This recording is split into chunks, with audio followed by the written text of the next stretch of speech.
Assalamualaikum warahmatullahi wabarakatuh.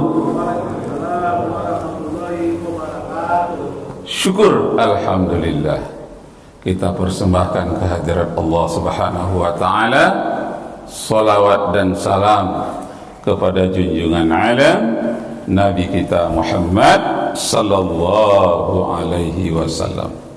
Pada pagi hari ini kita akan mengkaji tentang kecerdasan Nabi Muhammad sallallahu alaihi wasallam.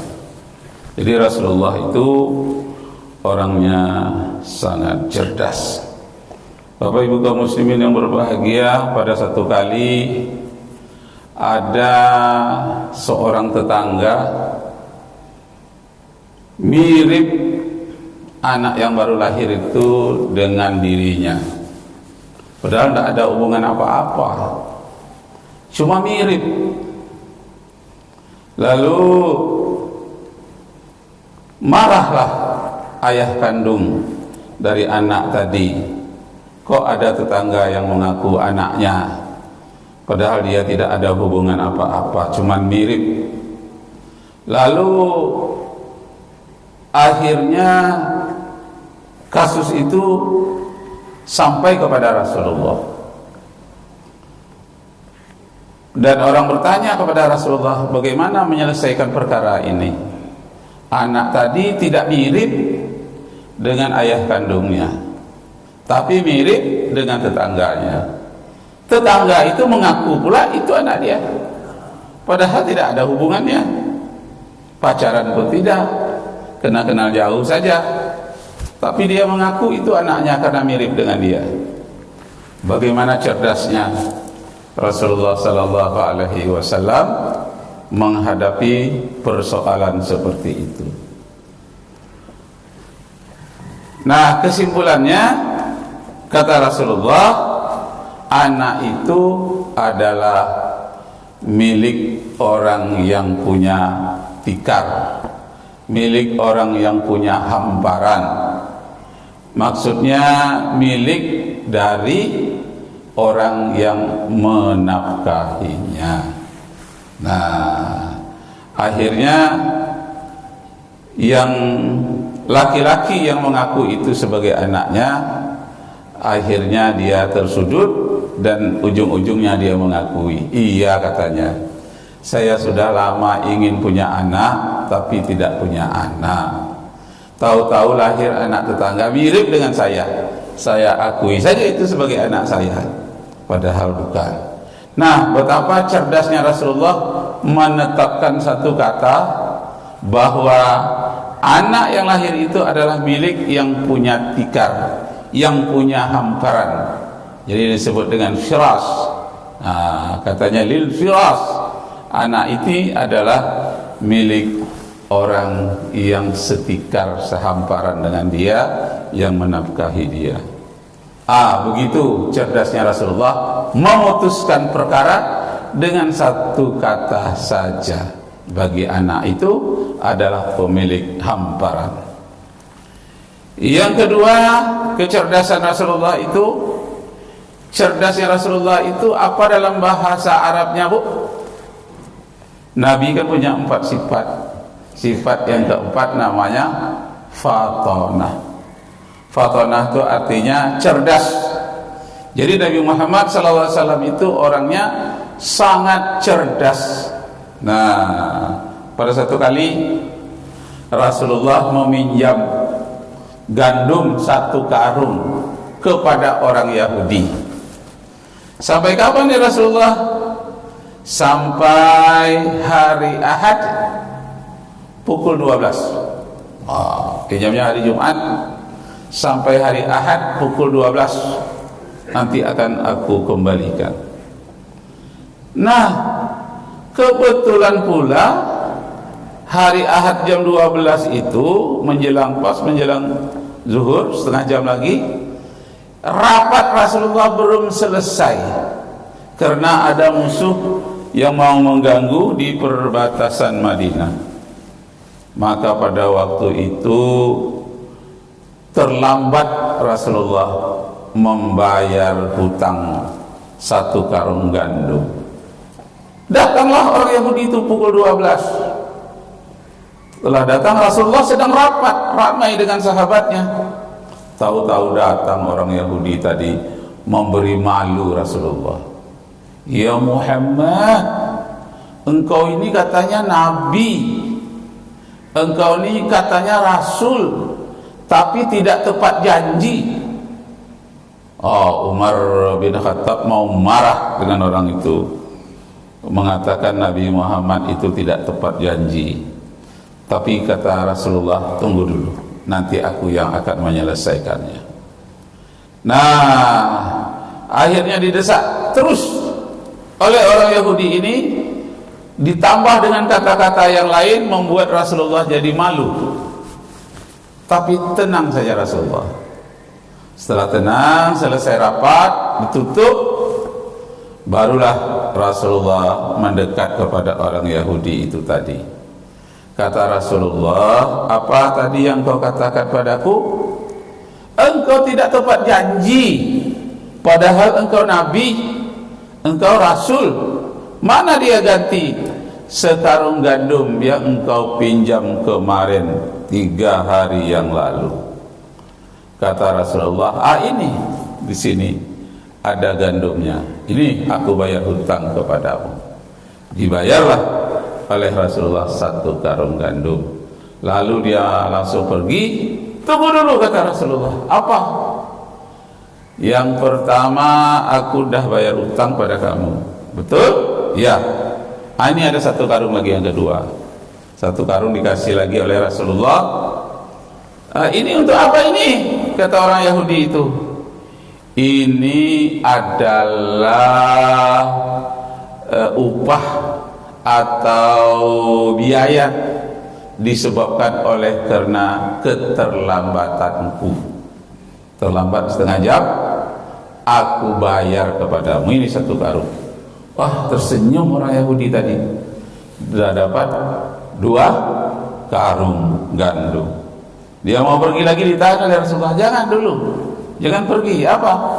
Ada 1 karung gandum lagi. Diambil lagi 1 karung gandum. Ini untuk ini apa pula ya Rasul, ya Muhammad? Ini adalah upah marah-marahmu. Jadi orang marah-marah kepada Rasulullah dibayar upahnya. Itu baru menggigil dia. Aku marah-marah, engkau malah sayang kepadaku ya Muhammad. Gemetar dia. Ya, ambillah untukmu, ikhlas, ambillah. Waktu karung itu mau diambilnya, dipeluknya Nabi Muhammad sallallahu alaihi wasallam, lalu dia mengucapkan asyhadu alla ilaha illallah wa asyhadu anna Muhammadar Rasulullah. Akhirnya orang Yahudi itu masuk Islam. Nah, betapa cerdasnya Rasulullah. Ya, terperangkap Yahudi itu jadinya. Psikologinya tinggi, ilmu jiwa dakwahnya tinggi Rasulullah. Dia tahu bahwa orang Yahudi itu sangat cinta dengan harta dunia. Jadi kalau diserahkan hadiah kepada dia, dia senangnya bukan main. Bahkan akhirnya kata orang Yahudi itu, tidak adalah di dunia ini mulai hari ini yang paling ku cintai selain dari Muhammad. Muhammadlah orang yang paling kucintai dalam hidupku. Kenapa? Aku sedang melepaskan emosiku, marah-marahku, hamun makiku. Muhammad tidak membalas penghinaan itu dengan penghinaan. Malah dikasihnya aku ditambah 1 karung gandum lagi. Alangkah mulianya engkau ya Muhammad. Karena di dalam kitab kami dikatakan ciri-ciri Nabi akhir zaman sangat mulia akhlaknya, tiada tandingannya di dunia. Ada itu di dalam kitab Injil, namanya kitab Ulangan pasal 18 ayat 18. Hei Musa, aku akan mengangkat seorang nabi di akhir zaman seperti engkau, hei Musa. Tapi bukan dari kalangan Bani Israel, di kalangan orang-orang yang bersaudara dengan Bani Israel. Dia serupa dengan Nabi Musa. Jadi ayat ini, ayat Injil, saya kalau sudah bercerita tentang ayat-ayat Taurat, ayat-ayat Injil, ada orang yang mengkritik saya. Apa katanya?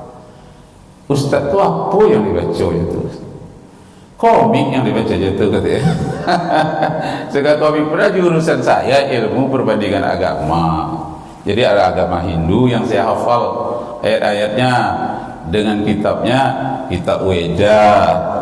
Ada yang saya hafal sebahagian dari ayat-ayat kitab Tripitaka, punyanya orang Buddha. Nah, jadi ayat-ayat yang seperti itu perbandingan agama, apalagi sekarang masuklah di Indonesia agama yang keenam, Konghucu. Nah, saya pelajari pula kitab sucinya sesuai dengan ilmu perbandingan agama. Tapi orang yang mau kritik itu saya tahu apa katanya?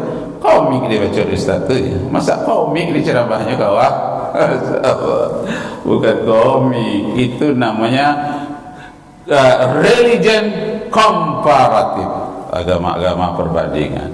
Kenapa harus kita perbandingkan? Supaya kita jangan ikut-ikutan.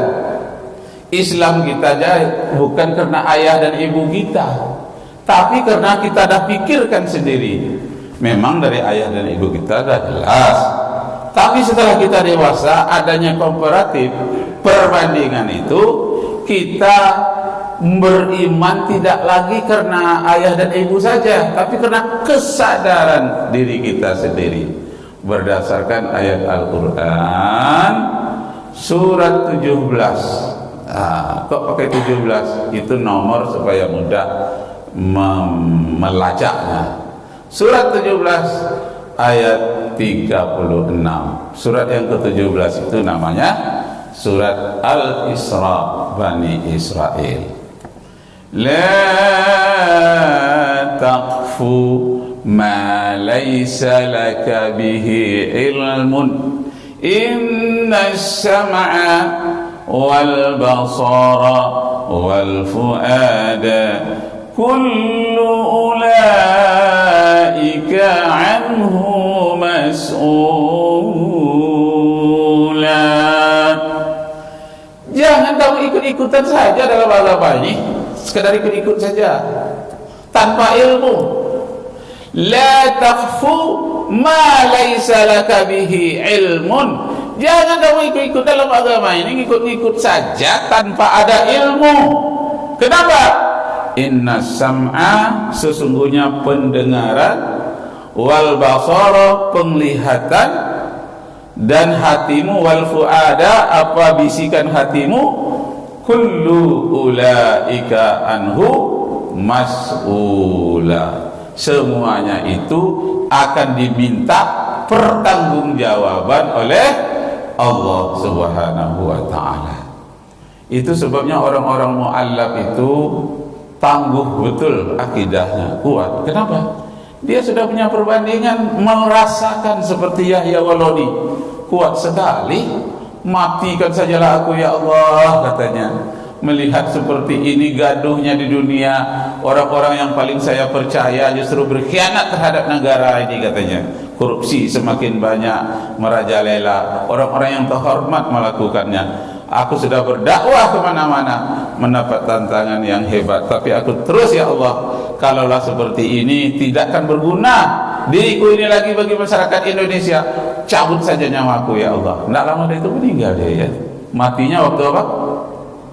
Waktu khutbah hari raya, khutbah yang kedua. Nah, kenapa sampai begitu kuatnya? Karena dia sudah merasakan bagaimana menjadi kafir, katanya. Sudah tahu dia bagaimana perbandingannya dengan Islam. Luar biasa. Termasuk Yahudi yang saya ceritakan tadi itu, begitu dia masuk Islam kepada Rasulullah, tidak ada yang dicintainya di dunia ini selain dari Rasulullah. Sayang sekali Rasulullah.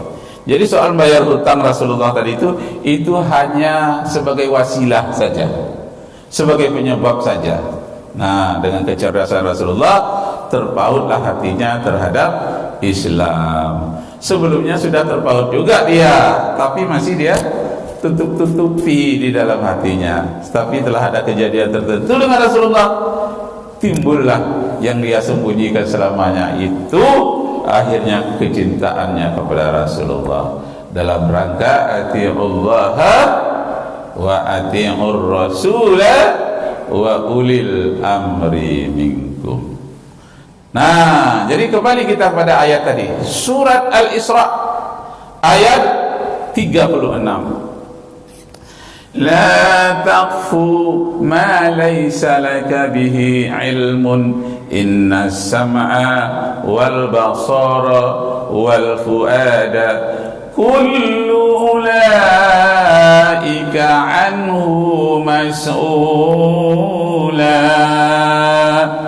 Semua penglihatan kita, bisikan hati kita, pendengaran kita, rukuk dan sujud kita, semuanya diminta pertanggungjawaban nanti di hadapan Allah Subhanahu wa ta'ala. Nah, karena itu kita jangan ikut-ikutan saja. Untuk awal ikut-ikutan nggak apa. Nah, untuk kebiasaan. Nanti setelah kita pikirkan, kita renungkan, kita harus menjadi diri kita sendiri masing-masing. Kenapa? Karena kita nanti ditanya satu persatu di akhirat. Tidak ada orang yang bisa membela kita kecuali diri kita sendiri.